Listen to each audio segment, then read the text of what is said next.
Hello అండి అందరికీ welcome to mini short friends. ఈరోజైతే మన ఛానల్లో ఫిష్ కర్రీ అయితే ప్రిపేర్ చేస్తున్నాను అండి. సో ఇక్కడైతే చూస్తున్నారు కదా, ఫిష్ కర్రీ అయితే చేస్తున్నాను అనమాట. అండ్ ఇక్కడ కొంచెం లైటింగ్ అయితే తక్కువ ఉంది, సో కొంచెం అయితే అడ్జస్ట్ అవ్వండి.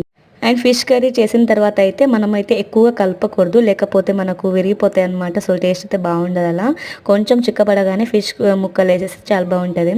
అండ్ నెక్స్ట్ వచ్చేసి నా ఫేవరెట్ ఫిష్ ఫ్రై అనమాట. ఇక్కడ చేస్తూ ఉన్నాను. ఎప్పుడు కర్రీ చేసినా కూడా దానికి సపరేట్ కొట్టిస్తారు కదా ఫ్రై కోసం అని చెప్పేసి. అండ్ ఇక్కడ మసాలా పెడుతున్నా కదా, కర్రీలో మనం మసాలా అయితే ప్రిపేర్ చేసుకుంటాం కదా, సో ఆ మసాలా కొంచెం అయితే తీసి అనమాట ఇంకా మొత్తం మ్యాగ్నేట్ వేసేసుకొని కొంచెం ఫ్రిడ్జ్లో అయితే పెట్టాను అనమాట. ఎందుకు అంటే కర్రీ అయ్యేలోపు మంచిగా అవుతుంది అని చెప్పేసి లెమన్ విండేసి తర్వాత ఫిష్ ఫ్రై అయితే ఇట్లా వేస్తూ ఉన్నాను. ఇంకా కొంచెం కరివేపాకు ఫ్రై చేసి ఆయిల్ ఇంకా పైనుండి అయితే వేస్తూ ఉన్నాను.